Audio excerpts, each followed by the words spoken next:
1975년 3월 6일 이날이 이제 그 청와대에서 최순실의 아버지 최태민하고 박근혜가 처음 만난 날이라고 합니다. 동아일보가 입수해서 보도한 김재규 최태민 관련 비리조사 보고서에 써있는 내용에 의하면 75년 3월 6일 날 처음 청와대에서 이 둘이 만났고 이 잘못된 인연이 오늘날 이제 준엄한 심판을 받게 되는데, 자, 오늘은 이 원점에서부터 다시 한번 이 문제의 본질을 좀 살펴보면서 향후 추이에 대한 이야기도 좀 드리고 싶은데요. 예. 1975년 최태민이라고 하는 이 사이비 목사, 정확히 말하면 이 사람은 목사가 아니라 남자 무당을 의미하는 박수무당이죠. 최태민이라고 하는 이 박수무당과 박근혜가 만났고, 그러면서 이제 당시에 만 23살이었던 박근혜가 자신보다 40살이 더 많았던 이 노회한 최태민하고의 인연이 시작되면서 그 후과가 지금 이제 대한민국 전체를 엉망으로 만들고 있는 단초가 된 건데요. 예. 아니 그 최태민이 박정희보다도 나이가 많죠? 5살이 많죠. 하하. 그러니까 자, 그 전모를 엿볼 수 있는 매우 의미 있는 인터뷰 기사가 며칠 전 이제 국민일보에 보도가 됐어요. 예.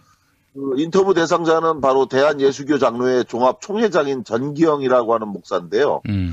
이 전기영이라고 하는 목사가 영세교 교주였던 이 최태민 씨하고 매우 특별한 친분 관계를 가진 걸로 알려져 있습니다. 이 전 목사의 주장에 의하면 1979년도에 처음 최태민을 만났고, 그리고 나서 이후 최태민이 사망하던 94년까지 약 15년간 전 목사하고 최태민 씨가 매우 가까운 사이로 지내면서 여러 가지 비밀스러운 이야기를 직접 들을 기회가 있었다고 하는데요.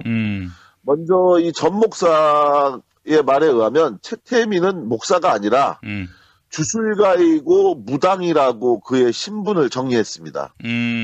왜 그러냐면 전 목사는 최태민 씨가 1975년도에 자신이 속해 있는 대한예수교 장로회의 종합총회에서 목사 안수를 받았지만 이때 당시에 신학교육은 받지 않았다는 겁니다. 돈을 주고 목사직을 샀다는 게 바로 전 목사의 증언인데요. 예. 그러다 보니까 이 최태민 씨가 굉장히 좀 웃긴 일을 한번 한 게 있는데, 그게 뭐냐면 예배 때 목사님들이 하는 기본적 전례인 축도, 이 축도조차 못해서 쩔쩔매고 있는 걸 보고 옆에 있는 한 목사가 대신 그 축도에 문구를 적어줬다고 그래요. 그런데 그 최태민이 이거를 읽으면서 제목으로 썼던 축도라는 문구를 큰 소리로 읽어갖고 네, 사람들이 다 비웃었다고. 네? 축도 이렇게 썼는데 그걸 축도 이러면서 이제 크게 읽었던 거예요. 아주 그러니까 기본적인 소양도 없는 거죠. 저 같은 사람도 아는. 그런데 이 전 목사가 행한 인터뷰 중에서 가장 눈여겨봐야 할 지점이 있는데, 그건 바로 최태민과 박근혜가 알게 된 동기 부분입니다.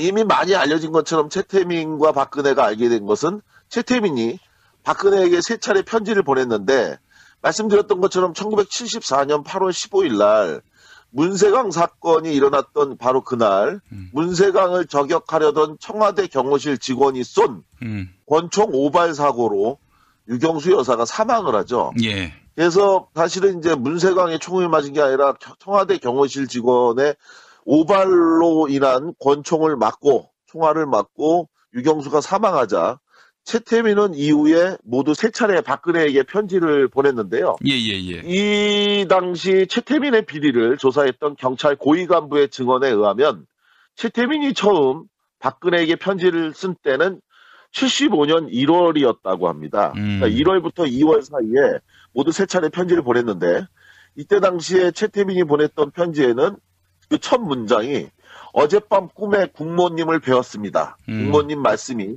내 딸을 보살펴달라고 부탁하시는 것이었습니다로 이제 시작하는 내용인데, 그 내용에서 내 꿈에 유교사가 현몽하여 나타나 내 딸 그네가 우매하니 당신이 그녀를 도와주라고 해서 자기가 연락을 드렸다. 이렇게 한 건데요. 이 전 목사의 증언에 의하면 이때 박근혜가 최태민을 청와대로 초청하면서 최태민이 돌을 닦고 있던 곳으로 까만 승용차를 여러 대 보냈다고 그럽니다. 동아일보가 입수해서 보도했던 중앙정보부장 김재규 작성의 최태민 부정행위 조사보고서에 의하면 바로 이날이 1975년 3월 6일이라는 겁니다. 그리고 이때는 당시 최태민이 서울 동대문구 제기 2동에 박아무개 씨 집에 전세를 살면서 스스로를 태자마마라고 칭하면서 예, 전빵 수준의 점을 치고 있을 때였다. 예, 이런 때였는데요. 더 놀라운 것은 이게 이제 굉장히 중요한 이야기인데 아마 이 이야기는 이번에 전 목사가 처음 증언을 통해서 밝힌 사실인 것 같습니다. 예. 최태민을 청와대로 초청한 날, 이 전 목사의 인터뷰 증언에 의하면 이날 만 23살이었던 박근혜가 기절을 하며 정신을 잃었다고 그래요. 어이구야. 최태민을 만났을 때. 근데 이 사연이 정말 참으로 기가 막힌 일입니다. 어머니 유경수 여사가 갑작스럽게 사망하자 심리적 고통에 시달리던 박근혜 앞에서 이 최태민 씨가 뭘 했냐면요.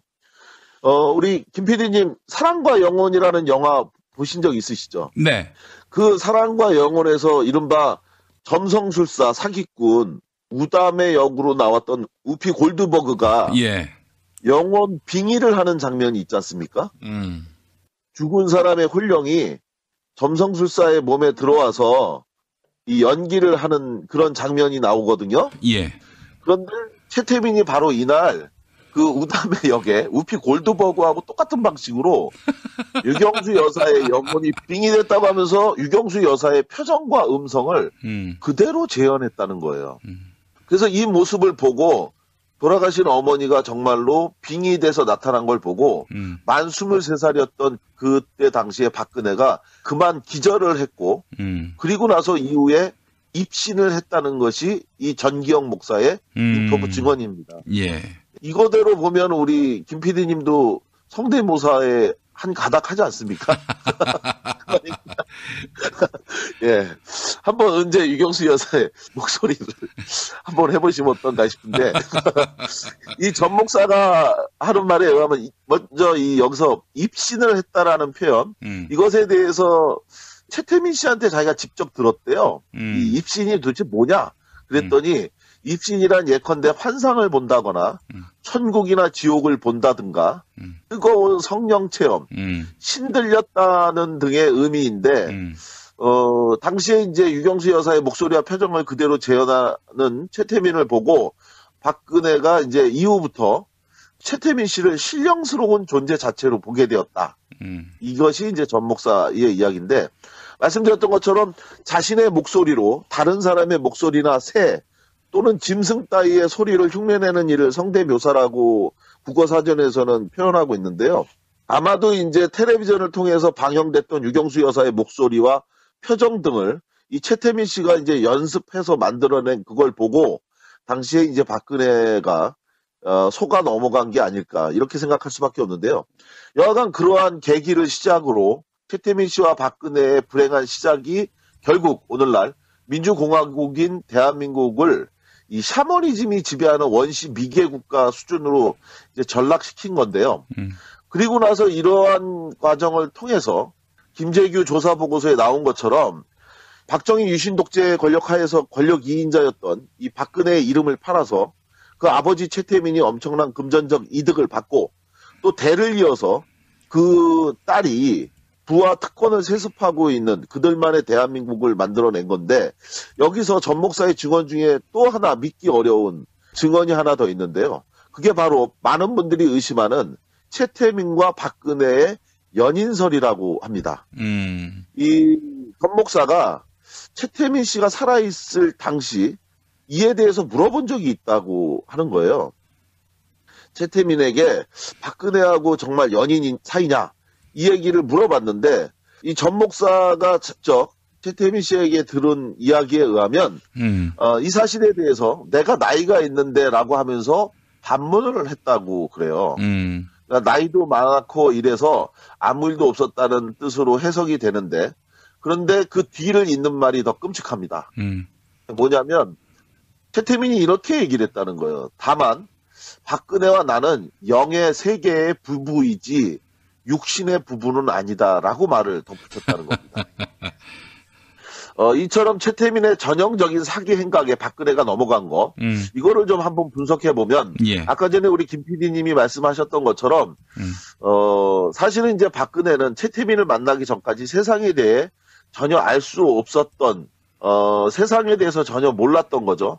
박근혜는 1952년생입니다. 그리고 아버지 박정희가 군사 쿠데타로 권력을 찬탈하고 2년 후인 1963년부터 청와대에서 살기 시작했는데요. 이때 당시가 만 11살이었죠. 그리고 나서 일반적인 세상과 단절돼서 매우 특별한 세상에서 성장을 했는데, 그러다가 어머니를 잃은 해가 만 22살이 되던 해였고, 그리고 나서 어머니의 죽음으로 그는 아무것도 하지 않았지만 대한민국의 두 번째 권력자인 퍼스트 레이디를 이어받았습니다. 이때가 만 23살이 됐던 거죠. 한편 최태민은 1912년 5월 5일생입니다. 박근혜가 1952년생, 그러니까 무려 40살이나 나이가 더 많았고, 아버지인 박정희가 1917년생이니까 최태민은 그 아버지 박정희보다 무려 5살이나 더 많았던 거거든요. 이처럼 최태민은 일제 순사로 시작해서 이후 해방공간을 거치면서 다시 대한민국 경찰을 지냈고, 이후 영세교 교주, 태자마마로 또 7개의 이름과 6명의 부인을 둔, 그리고 모든 종교를 다 섭렵해서 그걸 다 통합해서 만든 게 이제 영생교라고 하는데, 그러한 경력을 가졌던 이 최태민이 당시 만 23살에 어렸던 한 여자를 속이는 것은 정말 일도 아니었을 겁니다. 그런 상황 하에서 오늘 이야기의 중요한 이야기인데요. 최태민의 농간, 일반적으로 속을까? 저게 정말 말이 되나? 이러한 농간을 적어도 2번은 바로잡을 기회가 있었는데, 그 2번의 기회를 전부 다 날려버려서 오늘 이 대한민국을 이 지경으로 만든 숨겨진 인물, 바로 그 사람 선우연이라고 하는 사람에 대한 이야기를 하려고 합니다. 아, 선우연. 예. 지난번 시간에 제가 오늘 선우연에 대한 이야기를 좀 드린다고 그랬는데, 이 선우연이라는 사람은 누구냐면요, 1929년 1월 19일 날 태어났고요. 박정희 정권 당시에 청와대 공보비서관으로 일을 하다가 지난 1997년 1월 28일 날 사망한 사람입니다. 그런데 이 사람이 자신이 박정희의 청와대 공보비서관으로 재직하고 있는 동안에 이 문제의 구국 선교단과 관련한 여러 일을 했다고 자신의 회고록에 썼는데, 이 회고록 내용을 보면 선우연 씨가 바로 오늘날 이 최순실 사태가 일어나도록 한 중요한 2번의 잘못을 하게 됩니다. 첫 번째 선우연의 잘못은 바로 중앙정보부장 김재규가 최태민의 비리를 조사해서 이를 박정희에게 보고한 직후의 일이었습니다. 때는 1977년 9월 22일 밤의 일인데요. 이날 박정희는 이 선우연을 불러서 아주 중요한 3가지 지시를 했는데, 그것은 바로 8일 전에 있었던 9월 12일 이른바 친국과 관련한 이야기였습니다. 지난번 시간에 저희가 말씀드렸던 것처럼 김재규가 최태민의 비리를 조사해서 이를 보고했는데, 그걸 보고하자 박정희는 9월 12일 날 직접 친국을 열어서 박근혜와 김재규, 그리고 김재규의 지시를 받은 중정수사국장 백광현, 이 조사를 했던 사람이죠. 그리고 최태민을 배석시킨 가운데 사실 여부를 가렸는데, 이날 박근혜가 아버지 박정희에게 눈물을 흘리면서 이 최태민의 무고함을 주장했거든요.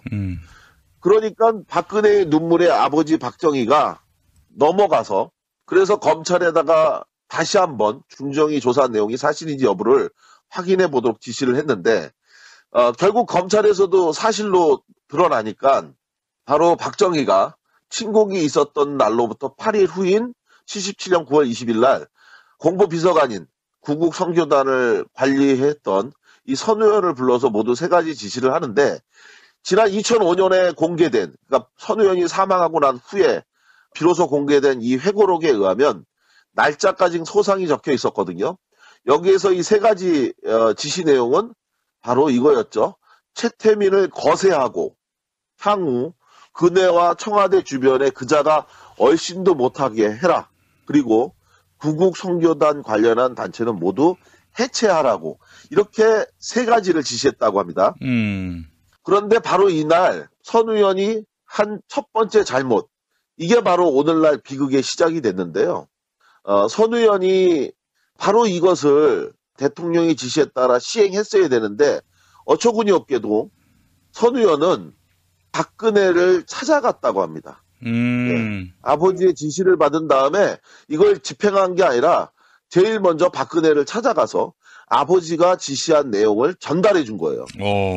이 선 의원의 회고록에 의하면 대통령의 지시를 받은 후 나는 곧 근혜양에게 가서 이 사실을 알렸다. 근혜양은 얼굴이 하얘지더니 낙담한 표정으로 눈물을 지었다. 안쓰러운 생각이 들었다. 자, 결국 박근혜가 이날 흘린 두 번째 눈물. 결국 이 눈물을 보고 이번에는 선 의원이 또 넘어간 겁니다. 그래서 선 의원은 이때 하지 말아야 될 또 두 번째 잘못을 하게 됩니다. 첫 번째는 박정희로부터 지시를 받고 이걸 집행한 게 아니라 박근혜를 찾아가서 이 사실을 전달한 것이 첫 번째 잘못이라면 선 의원은 박근혜가 흘린 두 번째 눈물을 보고 두 번째 잘못을 하게 되는데 그것은 바로 박근혜의 눈물을 본 후에 박근혜에게 제가 각하에게 그러니까 박정희를 얘기하는 거죠. 각하께 다시 보고 드릴 테니 기다려봐요라고 자기가 얘기했다고 회고록에 쓰고 있는데요. 실제로 며칠이 지난 후 선 의원은 박정희를 만나서 각하, 큰 영예가 영부인이 돌아가신 후 퍼스트레이디 역할을 대리하고 있는데 하고 있던 단체를 모두 해체하면 영예의 체면이 깎입니다. 구국 여성 봉사단만은 계속할 수 있도록 허락해 주십시오. 이렇게 이제 이야기를 하니까요. 그 전에 딸의 눈물을 봤던 아버지 박정희 역시 침묵하다가 이 뜻을 수용했다고 합니다. 그러면서 선 의원한테 자네가 최태민을 가까이 안 하게 할 수 있나? 이 둘을 접근시키지 않는다는 조건을 붙여서 자네가 요구한 것을 허락할 테니 그럼 계속 따로 논의해서 일할 수 있도록 하게. 사실 지난번에 내가 특명을 내리고 나서도 그네가 엄마도 없는데 일까지 중단시켜서 가엾기도 하고 나도 마음이 아팠어. 자네가 구국 여성 봉사단만은 허락해달라고 하니 나로서도 괴롭지만 어떤 의미로는 내 마음이 편안해지네. 내 뜻을 알아서 정말 잘해주기 바라네. 이제는 절대 잡음이 나지 않겠지. 내가 그간 새마을 봉사단에 관해 최태민과 관련한 보고가 올라올 때마다 가슴이 찢어지게 아팠네. 늙음하게 애들이라도 잘 돼야 내가 마음이라도 편안하지 않겠는가. 나를 좀 도와주게. 이렇게 선 의원에게 박정희가 이야기했다는 겁니다. 아니 그렇다면은 이 부분만 보더라도 박근혜 씨는 환자잖아요. 그쵸. 환자가 정치를 하고 대통령까지 한다? 이거는 있을 수 없는 일 아닌가요? 자, 그런데 바로 그래서 제가 말씀드렸던 것처럼 앞부분에 이 선 의원이라고 하는 사람이 결국은 대한민국을 이 지경으로 만든 결정적인 잘못이 있는데 말씀드린 것처럼 선 의원은 박정희의 지시처럼 이 둘의 관계를 청산시키지 못했습니다. 그러니까 박근혜의 두 번째 눈물에 그만 마음이 약해져 갖고 아무 대책도 없이 박근혜의 지시처럼 이걸 따르지 못했고 결국 이러한 비극은 단순히 대한민국의 비극뿐만 아니라 지난 시간에도 말씀드렸지만 이미 확인된 것처럼 이 비극은 박정희를 죽음으로 몰아가게 된 결정적 이유 중에 또 하나가 됐죠. 바로 선 의원은 자기가 모셨던 주군인 박정희도 결국 이 사건으로 죽게 한 거지 않습니까? 1979년 10월 26일 중정부장 김재규에 의해 박정희가 죽게 된 원인 중 하나가 바로 이 최태민에 대한 처리 결과에 대한 불신 때문이었다라고 김재규는 항소 보충 이유서에서 이제 밝혔는데 결국 최태민이 박정희를 죽게 한 것은 바로 이날 77년 9월 22일에 있었던 박정희의 지시를 선 의원이 무책임하게 따르지 않고 그것을 박근혜에게 전달했고 그러면서 박근혜의 두 번째 눈물을 보면서 오늘날 대한민국의 국가 시스템을 문란하게 만든 것, 또 자기 아버지 박정희가 죽게 한 것, 이것이 모두 다 바로 그때의 잘못인데요. 그런데 이러한 잘못을 또 해서는 안 된다는 것, 이게 바로 오늘 제가 드리고 싶은 말씀의 핵심입니다. 피도 눈물도 없었던 독재자 박정희도 그리고 그 독재자 밑에서 청와대 비서관을 했던 선 의원 역시 분명히 예감하고 있었던 바로 그 원인, 방금 우리 김 PD님이 말씀하신 것처럼 거의 이것은 뭐 이 세상사에 대해서 제대로 알지 못하고 있었던 어리석은 박근혜에 대해서 눈물을 보고 원인을 제거하지 못한 한 가지 공통점을 가지고 있었던 거죠. 그죠?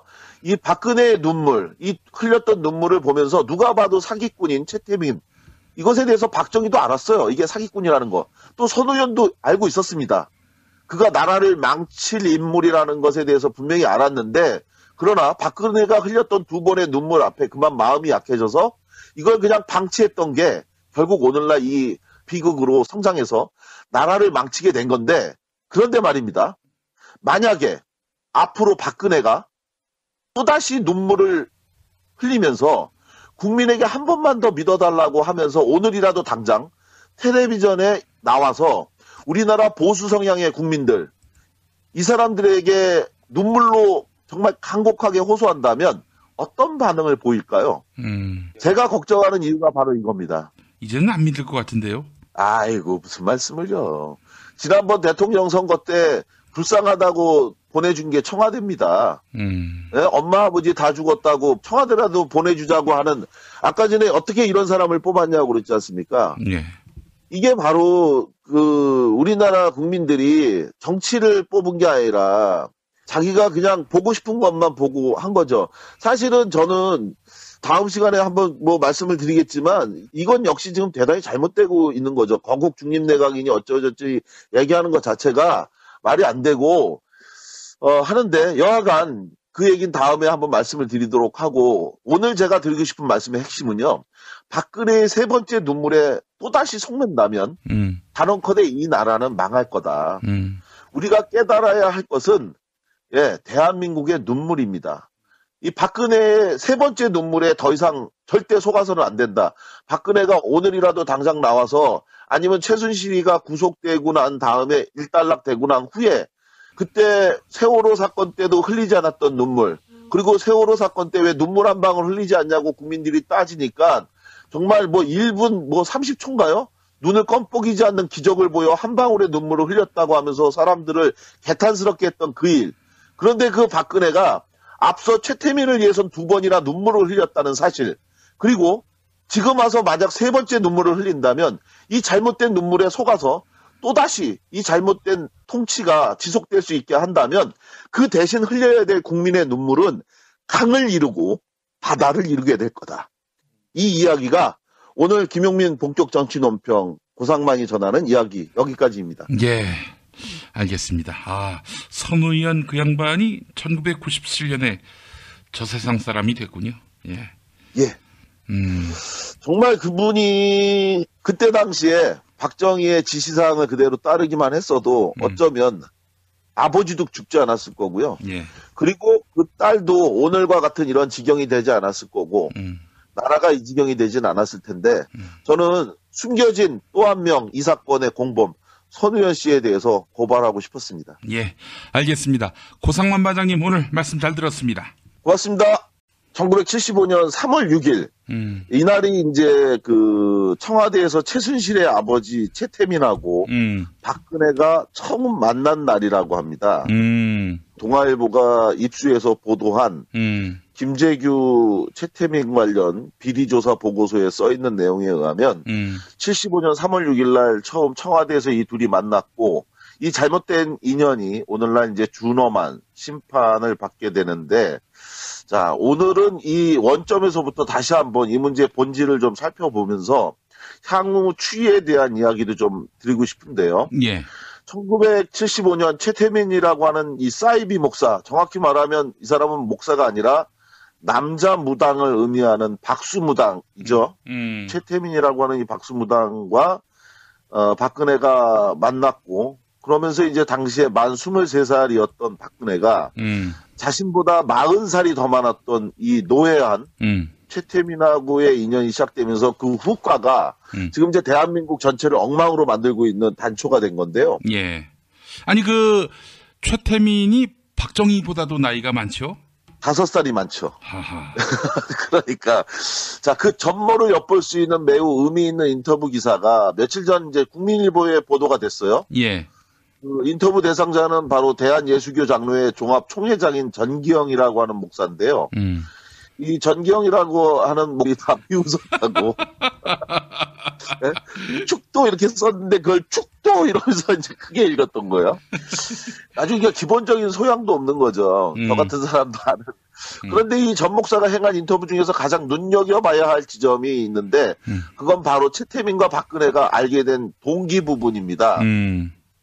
이미 많이 알려진 것처럼 최태민과 박근혜가 알게 된 것은 최태민이 박근혜에게 3차례 편지를 보냈는데 말씀드렸던 것처럼 1974년 8월 15일 날 문세강 사건이 일어났던 바로 그날 문세강을 저격하려던 청와대 경호실 직원이 쏜 권총 오발 사고로 유경수 여사가 사망을 하죠. 예. 그래서 사실은 이제 문세강의 총을 맞은 게 아니라 청와대 경호실 직원의 오발로 인한 권총을 맞고 총알을 맞고 유경수가 사망하자 최태민은 이후에 모두 3차례 박근혜에게 편지를 보냈는데요. 예예예. 이 당시 최태민의 비리를 조사했던 경찰 고위 간부의 증언에 의하면 최태민이 처음 박근혜에게 편지를 쓴 때는 75년 1월이었다고 합니다. 그러니까 1월부터 2월 사이에 모두 3차례 편지를 보냈는데 이때 당시에 최태민이 보냈던 편지에는 그 첫 문장이 어젯밤 꿈에 국모님을 뵈었습니다. 국모님 말씀이 내 딸을 보살펴달라고 부탁하시는 것이었습니다로 이제 시작하는 내용인데 그 내용에서 내 꿈에 유교사가 현몽하여 나타나 내 딸 그네가 우매하니 당신이 그녀를 도와주라고 해서 자기가 연락을 드렸다. 이렇게 한 건데요. 이 전 목사의 증언에 의하면 이때 박근혜가 최태민을 청와대로 초청하면서 최태민이 돌을 닦고 있던 곳으로 까만 승용차를 여러 대 보냈다고 그럽니다. 동아일보가 입수해서 보도했던 중앙정보부장 김재규 작성의 최태민 부정행위 조사보고서에 의하면 바로 이날이 1975년 3월 6일이라는 겁니다. 그리고 이때는 당시 최태민이 서울 동대문구 제기 2동에 박아무개 씨 집에 전세를 살면서 스스로를 태자마마라고 칭하면서 예, 전빵 수준의 점을 치고 있을 때였다. 예, 이런 때였는데요. 더 놀라운 것은 이게 이제 굉장히 중요한 이야기인데 아마 이 이야기는 이번에 전 목사가 처음 증언을 통해서 밝힌 사실인 것 같습니다. 예. 최태민을 청와대로 초청한 날, 이 전 목사의 인터뷰 증언에 의하면 이날 만 23살이었던 박근혜가 기절을 하며 정신을 잃었다고 그래요. 어이구야. 최태민을 만났을 때. 근데 이 사연이 정말 참으로 기가 막힌 일입니다. 어머니 유경수 여사가 갑작스럽게 사망하자 심리적 고통에 시달리던 박근혜 앞에서 이 최태민 씨가 뭘 했냐면요. 목사가 영세교 교주였던 이 최태민 씨하고 매우 특별한 친분 관계를 가진 걸로 알려져 있습니다. 이 전 목사의 주장에 의하면 1979년도에 처음 최태민을 만났고 그리고 나서 이후 최태민이 사망하던 94년까지 약 15년간 전 목사하고 최태민 씨가 매우 가까운 사이로 지내면서 여러 가지 비밀스러운 이야기를 직접 들을 기회가 있었다고 하는데요. 먼저 이 전 목사의 말에 의하면 최태민은 목사가 아니라 주술가이고 무당이라고 그의 신분을 정리했습니다. 왜 그러냐면 전 목사는 최태민 씨가 1975년도에 자신이 속해 있는 대한예수교 장로회의 종합총회에서 목사 안수를 받았지만 이때 당시에 신학교육은 받지 않았다는 겁니다. 돈을 주고 목사직을 샀다는 게 바로 전 목사의 증언인데요. 예. 그러다 보니까 이 최태민 씨가 굉장히 좀 웃긴 일을 한번 한 게 있는데 그게 뭐냐면 예배 때 목사님들이 하는 기본적 전례인 축도 이 축도조차 못해서 쩔쩔매고 있는 걸 보고 옆에 있는 한 목사가 대신 그 축도에 문구를 적어줬다고 그래요. 그런데 그 최태민이 이거를 읽으면서 제목으로 썼던 축도라는 문구를 큰 소리로 읽어갖고 네, 사람들이 우리 김 PD님 사랑과 영혼이라는 영화 보신 적 있으시죠? 네. 그 사랑과 영혼에서 이른바 점성술사 사기꾼 우담의 역으로 나왔던 우피 골드버그가 예. 영혼 빙의를 하는 장면이 있지 않습니까? 죽은 사람의 혼령이 점성술사의 몸에 들어와서 이 연기를 하는 그런 장면이 나오거든요. 예. 그런데 최태민이 바로 이날 그 우담의 역에 우피 골드버그하고 똑같은 방식으로 유경수 여사의 영혼이 빙의됐다고 하면서 유경수 여사의 표정과 음성을 그대로 재현했다는 거예요. 그래서 이 모습을 보고 돌아가신 어머니가 정말로 빙의돼서 나타난 걸 보고 만 23살이었던 그때 당시에 박근혜가 그만 기절을 했고 그리고 나서 이후에 입신을 했다는 것이 이 전기영 목사의 인터뷰 증언입니다. 예. 이거대로 보면 우리 김 PD님도 성대모사에 한 가닥 하지 않습니까? 예. 한번 언제 유경수 여사의 목소리를 한번 해보시면 어떤가 싶은데, 이 전 목사가 하는 말에 의하면 먼저 여기서 입신을 했다라는 표현, 이것에 대해서 최태민 씨한테 자기가 직접 들었대요. 이 입신이 도대체 뭐냐? 그랬더니 입신이란 예컨대 환상을 본다거나 천국이나 지옥을 본다든가 뜨거운 성령체